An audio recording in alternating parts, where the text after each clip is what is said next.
ಕಾನೂನಿನ ಇಲ್ಲಿ ಯಾರು ಈಗ ತಪ್ಪನ್ನು ಮಾಡಿದ್ದಾರೆ? ಈಗ ಓಕೆ, ಯಾರು ಮಾಡಿದ್ದು ತಪ್ಪು? ತನಿಖಾಧಿಕಾರಿಗಳು ಮಾಡಿದ್ದಾರೆ ಅಂತ ನೀವು ಹೇಳ್ತಿದ್ದೀರಿ.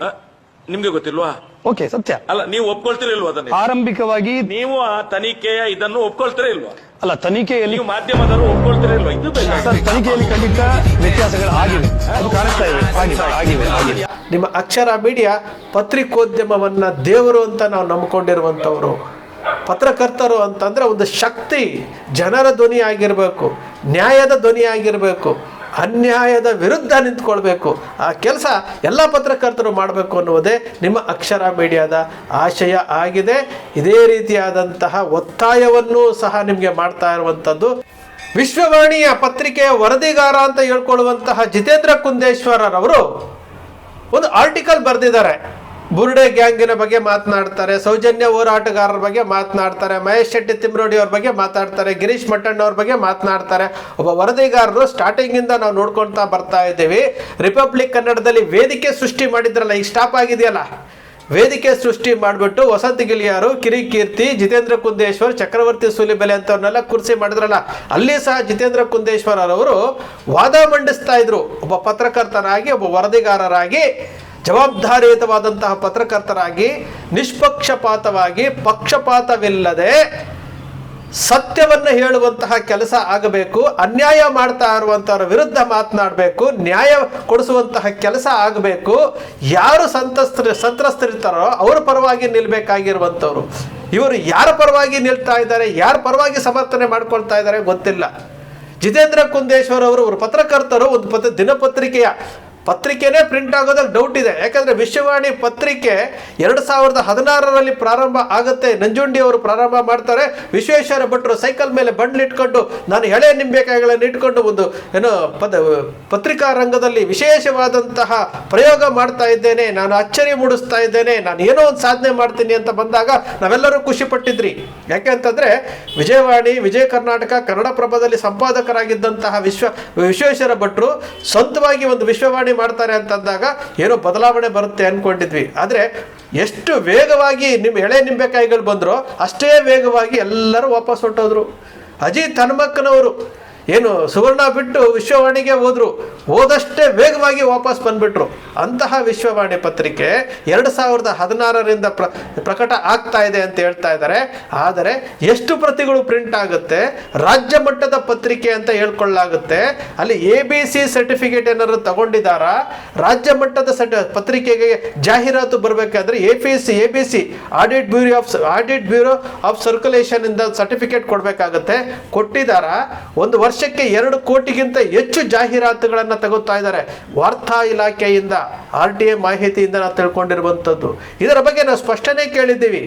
ಈ ರಾಜ್ಯದ, ಈ ದೇಶದ ಪ್ರಜೆಯಾಗಿ, ತೆರಿಗೆದಾರನಾಗಿ, ನನ್ನ ತೆರಿಗೆ ಹಣದಿಂದ ಅವರಿಗೂ ಜಾಹೀರಾತಿಗೆ ಹಣ ಕೊಡ್ತಾ ಇರೋದ್ರಿಂದ ನಾನು ವಿಶ್ವವಾಣಿ ಪತ್ರಿಕೆ ಕಚೇರಿಗೆ, ವಿಶ್ವೇಶ್ವರ ಭಟ್ರಿಗೆ ನಾನೊಂದು ಲೆಟರ್ ಬರೆದಿದ್ದೀನಿ, ರಿಜಿಸ್ಟರ್ ಪೋಸ್ಟ್. ಏನಂತ? ಜಾಹೀರಾತು ತಗೊಳ್ತಿರಲ್ಲ, ಪ್ರಸಾರದ ಸಂಖ್ಯೆಗಳನ್ನು ಕೊಡಿ, ಸರ್ಟಿಫಿಕೇಟ್ ಇದೆಯಾ ಅಂತ ಕೇಳಿ ಅಂತೇಳಿ 3 ತಿಂಗಳಾಯ್ತು, ಉತ್ತರ ಬಂದಿಲ್ಲ ನನಗೆ. ಪತ್ರಿಕೆ ಎಲ್ಲಿ ಪ್ರಿಂಟ್ ಆಗುತ್ತೆ ಗೊತ್ತಿಲ್ಲ. ನಮ್ಮ ದಾವಣಗೆರೆಯಲ್ಲಂತೂ ನಾವೆಲ್ಲೂ ಪತ್ರಿಕೆ ನೋಡಲಿಲ್ಲ. ಎಲ್ಲೆಲ್ಲೋ ಒಂದು ಕಡೆ ಬೆಂಗಳೂರು, ಒಂದು ಕಡೆ ಅಲ್ಲಲ್ಲಿ ಹಾಕಿರೋದನ್ನು ಬಿಟ್ಟರೆ ರಾಜ್ಯಾದ್ಯಂತ ಪತ್ರಿಕೆ ಪ್ರಸಾರ ಆಗ್ತಾ ಇದೆಯಾ ಅಂತ ಗೊತ್ತಲೇ ಇಲ್ಲ. ನೀವು ಆನ್ಲೈನಲ್ಲಿ ಮಾಡ್ತೀರಿ, ಎಲ್ಲರೂ ಮಾಡ್ತಾರೆ, PDF ಮಾಡ್ತಾರೆ. ಆದರೆ ಸರ್ಕಾರದ ಜಾಹೀರಾತು ತಗೊಳ್ತೀರಿ ಅಂತಂದಾಗ ಅದಕ್ಕೆ ಒಂದು ಕ್ರಮಬದ್ಧವಾದಂತಹ ಇಷ್ಟು ಸಂಖ್ಯೆ ಅಂತ ಇರಬೇಕಲ್ವಾ, ಪ್ರೊಸೀಜರ್ ಇರಬೇಕಲ್ಲ. ಜಿತೇಂದ್ರ ಕುಂದೇಶ್ವರ್ ಅವರೇ, ನಾನು ಯಾಕೆ ಈ ವಿಚಾರವನ್ನು ಪ್ರಸ್ತಾಪ ಮಾಡ್ತೀನಿ ಅಂದರೆ, ನಾನು ಪ್ರಶ್ನೆ ಮಾಡಬೇಕಾದ್ರೆ ನಾನು ಸರಿ ಇರಬೇಕಲ್ಲ. ಈಗ ಅಕ್ಷರ ಮೀಡಿಯಾದ ನಾನು ಪ್ರಶ್ನೆ ಮಾಡ್ತೀನಿ ಅಂತಂದರೆ ನನ್ನಲ್ಲಿ ಮಾಹಿತಿ ಇದ್ದರೆ ನಾನು ಪ್ರಶ್ನೆ ಮಾಡಬೇಕು. ನನಗೆ ವಿಶ್ವವಾಣಿಯ ಪತ್ರಿಕೆಯ ಬಗ್ಗೆ ನಾನು ವಾರ್ತಾ ಇಲಾಖೆಯಿಂದ RTI ತಗೊಂಡಿದ್ದೀನಿ, ಒಂದು ಅಧಿಕೃತ ಪತ್ರ ಬರೆದಿದ್ದೀನಿ, ಉತ್ತರ ಬಂದಿಲ್ಲ. ಇದನ್ನು ನಾನು ಕೇಳ್ತಾ ಇದ್ದೀನಿ. ಈ ರೀತಿಯಾಗಿ ನಾವು ಪಕ್ಷಪಾತಿಗಳಾಗಬಾರದ್ರಿ. ಜಿತೇಂದ್ರ ಕುಂದೇಶ್ವರ್ ಅವರು ಸೌಜನ್ಯ ಪ್ರಕರಣವನ್ನು ನೀವು ತೆಗೆದುಕೊಂಡು ಹೋಗ್ತೀರಿ. ಸೌಜನ್ಯ ಮೇಲೆ ಅತ್ಯಾಚಾರ ಆಗಿರೋದು ಸತ್ಯ, ಸೌಜನ್ಯ ಗರ್ಭಗುಡಿಗೆ ಆರೆಂಜ್ ಮಣ್ಣು ತುಂಬಿರೋದು ಸತ್ಯ, ಸೌಜನ್ಯವನ್ನು ಬರ್ಬರವಾಗಿ ಹತ್ಯೆ ಮಾಡಿರೋದು ಸತ್ಯ, ಸೌಜನ್ಯ ಆಮೇಲೆ ಸೌಜನ್ಯಗೆ ವಿಚಿತ್ರವಾದಂತಹ ಕಿರುಕುಳ ಕೊಟ್ಟಿರೋದಂತೂ ಸತ್ಯ. ಇಲ್ಲಿ ಆನೆ ಮಾಹುತನ ಜೋಡಿ ಕೊಲೆ ಆಗಿರೋದು ಸತ್ಯ. ಇಲ್ಲಿ ಚಿನ್ನಯ್ಯ ಊತ ಹಾಕಿರುವಂತಹ ಜಾಗದಲ್ಲಿ 16ರಲ್ಲಿ 3 ಕಡೆ ಸಿಕ್ಕಿರೋದು ಮೂಳೆಗಳು ಅಸ್ಥಿಪಂಜರಗಳು ಸಿಕ್ಕಿರೋದು ಸತ್ಯ. ಬಂಗ್ಲೆ ಗುಡ್ಡದ ಮೇಲೆ ಸಿಕ್ಕಿರುವಂತಹ ಅಸ್ಥಿಪಂಜರಗಳು ಏನು ಸಾವಿರಾರು ಅಸ್ಥಿಪಂಜರಗಳು 100 ಅಸ್ಥಿಪಂಜರಗಳು ಸಿಕ್ಕಿರೋದು ಸತ್ಯ. ಎಲ್ಲವೂ ಸತ್ಯ. ಚಿನ್ನಯ್ಯ ಏನು ಡಿ ಟಾಕ್ಗೆ, ಕುಡ್ಲಾರ್ ರಾಂಪೇಜ್ಗೆ, ಇಂಗ್ಲಿಷ್ ಚಾನೆಲ್ಗಳಿಗೆ ಹೇಳಿಕೆ ಕೊಟ್ಟಿರೋದು ಸತ್ಯ. ಮಹೇಶ್ ಶೆಟ್ಟಿ ತಿಮ್ರೋಡಿ ಅವ್ರ ಮನೇಲಿ ಕೂತ್ಕೊಂಡು ಮಾತನಾಡಿರುವುದು ಸತ್ಯ. ವಸಂತ್ ಗಿಳಿಯಾರ್ ಅವರು ಮಹೇಶ್ ಶೆಟ್ಟಿ ತಿಮ್ರೋಡಿ ಅವರು ಮೈಸೂರಿಗೆ ಹೋಗಿ ಅಲ್ಲಿ ಮಾತನಾಡಬೇಕಾದ್ರೆ ತನಿಖಾ ವರದಿನಲ್ಲಿ ಲೋಪ ಆಗಿದೆಯಾ, ತನಿಖಾಧಿಕಾರಿಗಳಿಂದ ಲೋಪ ಆಗಿದೆಯಾ ಅಂತೇಳಿ ಮಹೇಶ್ ಶೆಟ್ಟಿ ತಿಮ್ರೋಡಿ ಅವರು ವಸಂತ್ ಗಿಳಿಯಾರ್ ಅವ್ರಿಗೆ ಕೇಳಿದಾಗ ವಸಂತ್ ಗಿಳಿಯಾರ್ ಅವರು ಹೇಳ್ತಾರೆ ಹೌದು ಆಗಿರದೆ ಅಂತ ಹೇಳ್ತಾರೆ. ಇವೆಲ್ಲವೂ ಸತ್ಯ, ಯಾವುದು ಸೃಷ್ಟಿ ಮಾಡಿರುವಂಥದ್ದಲ್ಲ. ಅವತ್ತಿನ SP ಅವರು ಇಲ್ಲಿ ಹೇಳ್ತಾರೆ ಇಲ್ಲಿ CC ಕ್ಯಾಮ್ರಾ ಇತ್ತು ಅಂತೇಳಿ, ಸಾಮೂಹಿಕವಾಗಿ 3ರಿಂದ 4 ಜನ ಅತ್ಯಾಚಾರ ಮಾಡಿರ್ಬೋದು ಅಂತ ಹೇಳ್ತಾರೆ. ಇವೆಲ್ಲವೂ ಸಹ ಪಬ್ಲಿಕ್ ಡೊಮೈನ್ನಲ್ಲಿ ಇವತ್ತಿಗೂ ಇದೆ. ಜಿತೇಂದ್ರ ಕುಂದೇಶ್ವರ್ ಅವರೇ, ಈ ಸತ್ಯವನ್ನು ಕೇಳ್ತಾ ಇದ್ದೀವಿ. CBI ಕೋರ್ಟು ಸಂತೋಷ್ ರಾವನ್ನ ನಿರಪರಾಧಿ ಅಂತೇಳಿ ತೀರ್ಪು ಕೊಟ್ಟಿದೆ. ತೀರ್ಪಿನ ಕಾಪಿ ನಿಮ್ಮ ಹತ್ರನೂ ಇದೆ. ಹಾಗಾದರೆ ಯಾರು ಸೌಜನ್ಯ ಅತ್ಯಾಚಾರ ಮಾಡಿದಂಥವ್ರು ಯಾರು, ಆನೆ ಮಾವುತರನ್ನ ಅತ್ಯಾಚಾರ ಮಾಡಿದಂಥವ್ರು ಯಾರು, ಈ ಚಿನ್ನಯ್ಯ ತೋರಿಸಿದಂಥ 3 ಅಸ್ಥಿಪಂಜರಗಳು ಸಿಕ್ಕಿದವಲ್ಲ ಅದು ಯಾರದ್ದು, ಬಂಗ್ಲೆ ಗುಡ್ಡದಲ್ಲಿರುವಂಥ ಮೂಳೆಗಳು ಯಾರದ್ದು, ಇದನ್ನು ನೀವು ಪಕ್ಷಪಾತಿಯಾಗಿ ಒಂದು ಕಡೆ ನಿಲ್ಲದೆ ನಿಷ್ಪಕ್ಷಪಾತವಾಗಿ ನೀವು ಅದನ್ನು ವರದಿ ಮಾಡಬೇಕಲ್ಲ. ಪತ್ರಕರ್ತ ಅಂದರೆ ಏನ್ರಿ? ಪತ್ರಕರ್ತ ಅಂತಂದರೆ ಒಂದು ಶಕ್ತಿ, ಒಂದು ಫೈರ್. ಅವ್ನು ಪತ್ರಕರ್ತ ಬರಿತಾನೆ ಅಂತಂದರೆ ಜನ ನಂಬುವಂತಿರಬೇಕು. ನೀವು ಪಕ್ಷಪಾತಿಗಳಾಗಿ ಈ ರೀತಿ ಯಾರನ್ನೂ ರಕ್ಷಣೆ ಮಾಡೋದಕ್ಕೋಸ್ಕರವಾಗಿ ನೀವು ಯಾವ ರೀತಿ ರಕ್ಷಣೆ ಮಾಡ್ಲಿಕ್ಕೆ ಹೊರಟಿದ್ದೀರಿ? ನೀವೊಂದು ಗ್ಯಾಂಗ್ ಇದ್ದೀರಲ್ಲಪ್ಪ, ನೀವು ಬುರ್ಡೆ ಗ್ಯಾಂಗು ಅಂತಿರಲ್ಲ. ಬುರ್ಡೆ ಗ್ಯಾಂಗ್ ಅವ್ರು ಏನು ಮಾಡ್ತಾ ಇದ್ದಾರೆ? ನಿಮ್ಮ ಪ್ರಕಾರ ಬುರ್ಡೆ ಗ್ಯಾಂಗ್ ಅವ್ರು ಏನು ಮಾಡ್ತಾ ಇದ್ದಾರೆ? ಸೌಜನ್ಯಗೆ ನ್ಯಾಯ ಕೊಡಿಸೋದಕ್ಕೆ ಹೋರಾಟ ಮಾಡ್ತಾ ಇದ್ದಾರೆ. ಆನೆ ಮಾಹುತನಕ್ಕೆ ಜೋಡಿ ಕೊಲೆಗೆ ನ್ಯಾಯ ಕೊಡಿಸೋದಕ್ಕೆ ಓಡಾಡ್ತಾ ಇದ್ದಾರೆ.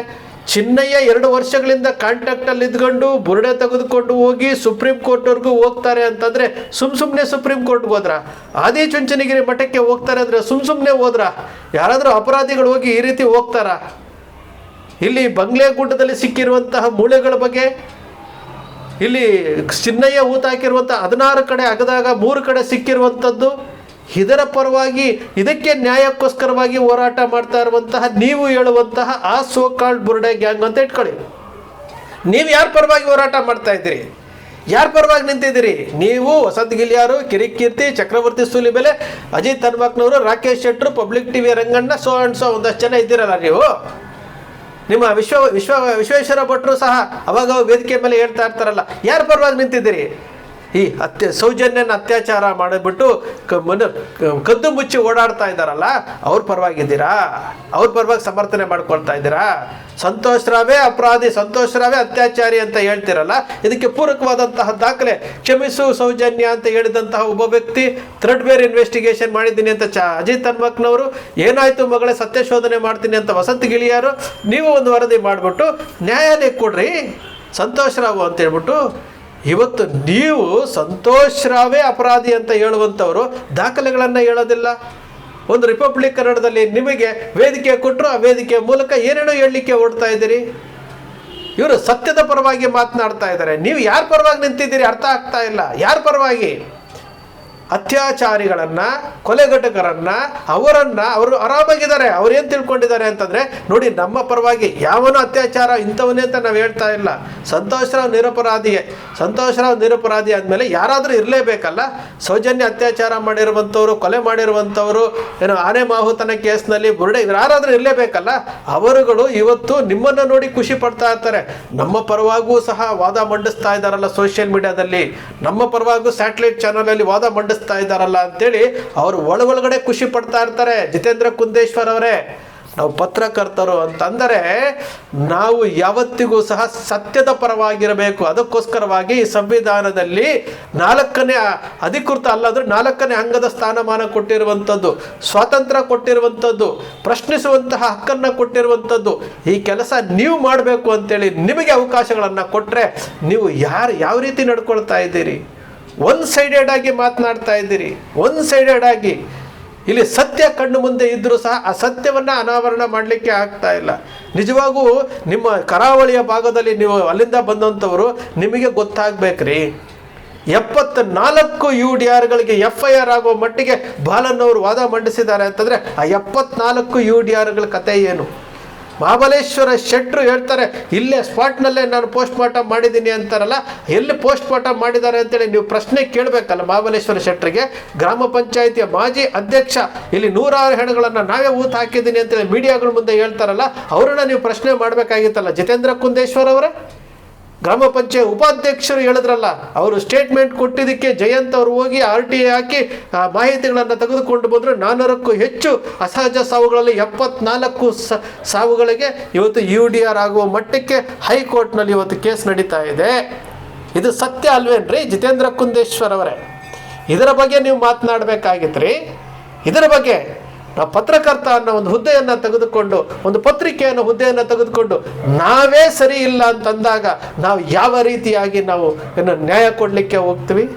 ಯಾವ ರೀತಿ ನ್ಯಾಯ ಕೊಡಲಿಕ್ಕೆ ಹೋಗ್ತೀವಿ? ಫ್ಯಾನ್ ಪೇಜ್ಗಳಿದಾವ್ರಿ, ನಿಮ್ಮದೇ ಆದಂತಹ ಫ್ಯಾನ್ ಪೇಜ್ ಇದ್ದಾವೆ, ನಿಮ್ಮದೇ ಆದಂತಹ ಫ್ಯಾನ್ ಪೇಜ್ ಇದೆ. ವಿಶ್ವೇಶ್ವರ ಭಟ್ರು ವಕೀಲರ ಮುಂದೆ ಕ್ಷಮೆ ಕೇಳಿಬಿಟ್ರು. ಕ್ಷಮೆ ಕೇಳಿದಂತಹ ವಿಡಿಯೋವನ್ನು ಅವರೇ ಮಾತನಾಡಿರುವಂತಹ ವಿಡಿಯೋ ಹಾಕಿದಾಗ ಒಂದಷ್ಟು ಜನ ಸಮರ್ಥನೆ ಮಾಡ್ಕೊಳ್ಳೋಕ್ಕೆ ಬರ್ತೀರಿ.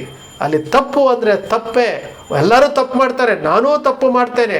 ಆದರೆ ಜವಾಬ್ದಾರಿಯುತವಾದಂತಹ ಸ್ಥಾನದಲ್ಲಿ ಕೂತಿರುವಂಥವ್ರು ಒಂದು ತಪ್ಪು, ವಿಶ್ವೇಶ್ವರ ಭಟ್ರು ವಕೀಲರ ಮುಂದೆ ಕ್ಷಮೆ ಕೇಳಿದ್ರು, ರಾಯಚೂರು ಮಾನ್ವಿನಲ್ಲಿ ಕ್ಷಮೆ ಕೇಳಿದ್ರು, ಅಲ್ಲಿ ಏನೋ ರಾಷ್ಟ್ರಪತಿಗಳ ಬಗ್ಗೆ ಏನೋ ಮಾತಾಡಿದ್ರು ಅಂತ ಹೇಳ್ಬಿಟ್ಟು ಅಲ್ಲಿ ವಿಷಾದ ವ್ಯಕ್ತಪಡಿಸಿದ್ರು. ಈ ಎಲ್ಲವೂ ಸಹ ಏನು ಹೇಳ್ತಾ ಇದ್ದಾರೆ? ನಾವು ಸರಿ ಇರಬೇಕಲ್ಲ. ರವಿ ಬೆಳಗೆರೆ ಮತ್ತು ವಿಶ್ವೇಶ್ವರ ಭಟ್ರ ನಡುವೆ ನಡೆದಂತಹ ಆ ಕೆಸರಿನ ಚಾಟ ಇತ್ತಲ್ಲ, ಜನ ಮರ್ತಾರೆ. ಹಾಯ್ ಬೆಂಗಳೂರಿನಲ್ಲಿ ಹೆಡ್ಡಿಂಗ್ ಲೈನ್ನಲ್ಲಿ ಮುಖಪುಟದಲ್ಲಿ ಬರ್ತಿತ್ತು ವಿಶ್ವೇಶ್ವರ ಭಟ್ಟರ ಬಗ್ಗೆ. ನಾವು ಮರ್ತಿಲ್ಲ. ಇವೆಲ್ಲವೂ ಏನು ಹೇಳ್ತಾ ಇದೆ? 10-15 ವರ್ಷಗಳಿಂದ ನಡೀತಾ ಇದೆಯಲ್ಲ. ಜಿತೇಂದ್ರ ಕುಂದೇಶ್ವರ್ ಅವರೇ, ನಾವು ಸತ್ಯದ ಪರವಾಗಿ ನಿಂತಿದ್ದೀವಿ. ನಿಮ್ಮ ಅಕ್ಷರ ಮೀಡಿಯಾ ಸತ್ಯದ ಪರವಾಗಿ ನಿಂತ್ಕೊಳ್ಳುತ್ತೆ. ಕಷ್ಟ ಬರ್ಬೋದು, ನಮಗೆ ಏನು ಅಡೆತಡೆಗಳು ಬರ್ಬೋದು, ಆದರೆ ಸತ್ಯದ ಪರವಾಗಿ ನ್ಯಾಯದ ಪರವಾಗಿ ನಿಂತಿದ್ದೀವಿ ಅನ್ನೋ ಹೆಮ್ಮೆ ನಮಗಿದೆ. ನಾವು ಹೆದೆ ತಟ್ಕೊಂಡು ಹೇಳ್ತೀವಿ ನಾವು ಸತ್ಯದ ಪರವಾಗಿ ನಿಂತಿದ್ದೀವಿ ಅಂತೇಳಿ. ಜಿತೇಂದ್ರ ಕುಂದೇಶ್ವರ್ ಅವರೇ, ನೀವು ವರದಿಗಾರರಾಗಿ, ಪತ್ರಕರ್ತರಾಗಿ, ಪ್ರಾಮಾಣಿಕವಾಗಿ, ನಿಷ್ಪಕ್ಷಪಾತವಾಗಿ ಅನ್ಯಾಯಕ್ಕೆ ಒಳಪಟ್ಟಿರುವಂಥವರ ಪರವಾಗಿ ನಿಂತ್ಕೊಳ್ಳಿ. ಆದರೆ ನ್ಯಾಯದ ಪರವಾಗಿ ನೀವು ನಿಲ್ಲುವಂಥವರ ವಿರುದ್ಧ ನೀವು ಸ್ಟೇಟ್ಮೆಂಟ್ಗಳನ್ನು ಕೊಡ್ತಾ ಇದ್ದೀರಿ ಅಂತಂದಾಗ ಬಹಳ ಬೇಸರ ಆಗುತ್ತೆ. ಹಾಗೆಯೇ ನಿಮಗೆ ಸಾಧ್ಯ ಆದರೆ ವಿಶ್ವವಾಣಿ ಪತ್ರಿಕೆ ಎಷ್ಟು ಸಂಖ್ಯೆ ಇದೆ, ಎಷ್ಟು ಪ್ರಸಾರ ಆಗ್ತಾ ಇದೆ, ರಾಜ್ಯದ ಯಾವ್ಯಾವ ಜಿಲ್ಲೆಯಲ್ಲಿ ಎಷ್ಟು ಪ್ರಸಾರ ಆಗ್ತಾ ಇದೆ, ABC ಸರ್ಟಿಫಿಕೇಟ್ ತೊಗೊಂಡಿದ್ದಾರಾ, ಇದರೆಲ್ಲದರ ಬಗ್ಗೆ ಸಾಧ್ಯ ಆದರೆ ನೀವು ನಮಗೆ ಒಂದು ಮಾಹಿತಿಯನ್ನು ಕೊಡಿ ಅಂತ ಕೇಳ್ತಾ, ನಿಮ್ಮ ಅಕ್ಷರ ಮೀಡಿಯಾ ಪತ್ರಿಕೋದ್ಯಮವನ್ನು ದೇವರು ಅಂತ ನಾವು ನಂಬಿಕೊಂಡಿರುವಂಥವ್ರು.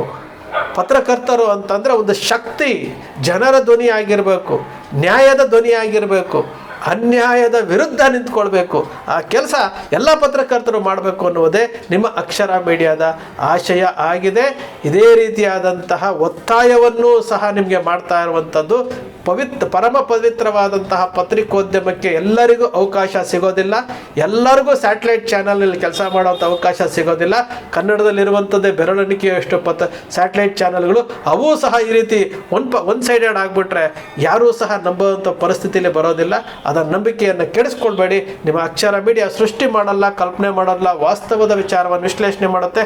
ನಿಮ್ಮ ಅಕ್ಷರ ಮೀಡಿಯಾದ ವಿಶ್ಲೇಷಣೆ ನಿಮ್ಗೆ ಇಷ್ಟ ಆಯಿತು ಅಂದರೆ ಸಬ್ಸ್ಕ್ರೈಬ್ ಆಗಲಿಲ್ಲ ಅಂದರೆ ಸಬ್ಸ್ಕ್ರೈಬ್ ಮಾಡ್ಕೊಳ್ಳಿ. ಪಕ್ಕದಲ್ಲಿ ಕಾಣುವಂಥ ಬೆಲ್ ಐಕಾನ್ ಪ್ರೆಸ್ ಮಾಡಿ, ಶೇರ್ ಮಾಡಿ, ಪ್ರೋತ್ಸಾಹ ನೀಡಿ.